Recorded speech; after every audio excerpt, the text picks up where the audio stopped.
Hi guys, Nivis here. Some time ago I started to explore 3D printing and bought a 3D printer and start to print some stuff that I found in a website called Thingiverse that you can find there a lot of stuff to print. It's free of charge, just download and print.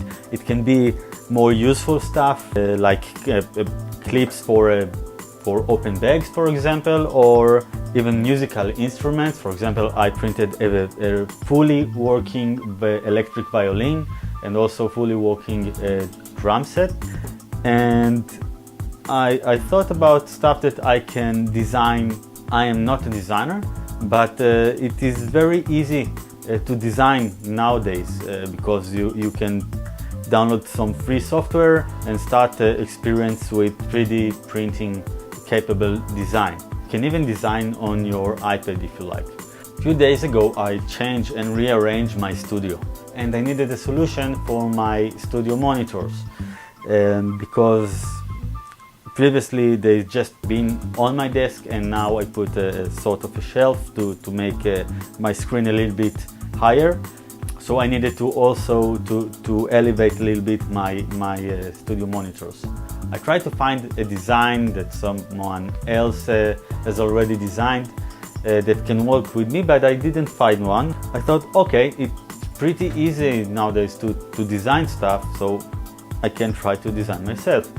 And I thought about how to design it and what are the materials that I will want to use and how much, what is the height that I want for the stand. And I came across some chopsticks that I had lying in my drawer, and I thought, hey, I can use the chopsticks to make my stands a little bit higher instead of making all the design only plastic, only 3D printed. It will give it a better look, it will be strong, and it's sort of recycling something that I don't have a use for it right now. I also thought it will look nice, it will look very natural.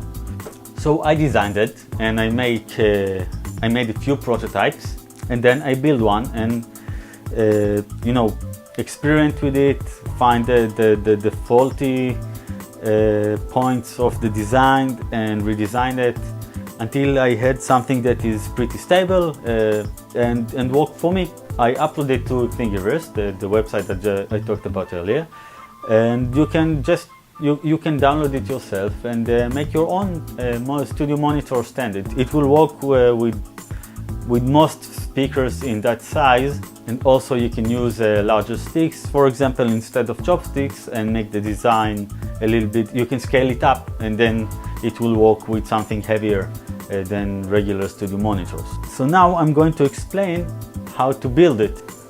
Okay, so let's start. This is what you need to build a stand, one stand, yeah, for one studio monitor. So let's go over those stuff. You need 4 chopsticks per stand. You will need a marker.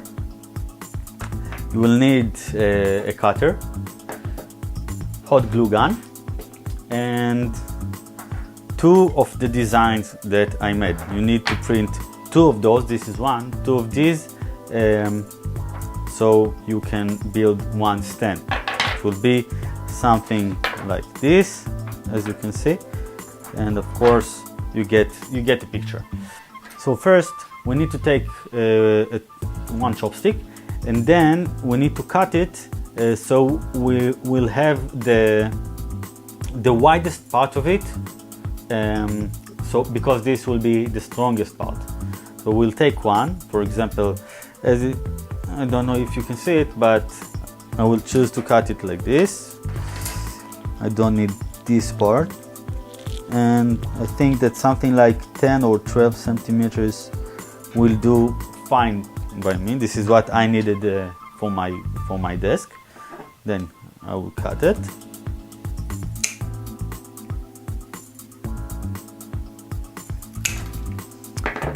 Now I have one ready. Then I need to take all the other 4 and measure it and cut it as in the same way as I did before. So I need them to be at the same height, exactly same height. So you can mark one, then cut it.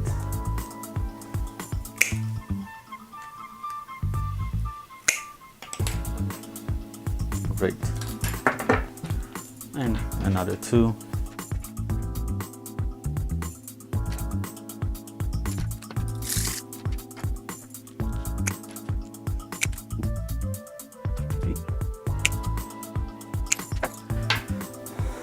So that's it. We have four in exactly the same length, same width.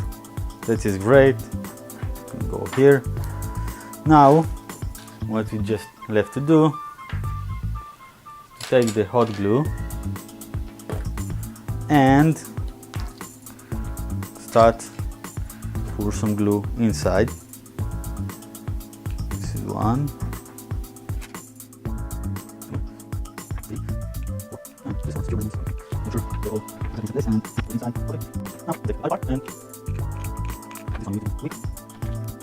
Okay, and that's it. This is the basic stand. As you can see, it looks pretty well, pretty solid, and I will show you it in a minute with the studio monitors. Just let me clean it up a little bit. Okay, looks pretty nice. By the way, if you want, you can give it a little bit of an angle. You can cut two of them a little bit shorter than the other ones. It will be good if you will cut it with a little bit of angle, so it will sit down better. And then you can take the monitors and give it a little bit of angle towards you.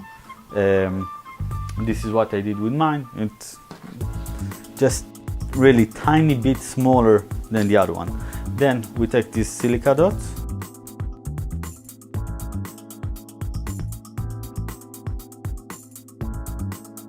Pretty solid. Let me show you. I will bring my studio monitor and I will put it on it. It is pretty heavy, by the way. This is the Yamaha HS10, and just like this, it does the job. Thumbs up. Thank you guys. If you liked it, if you liked the video, you can subscribe to my channel, of course, and you can give me also thumbs up. I hope that I have some more time. I will do more videos. I have a lot more coming up. Thanks. Bye bye.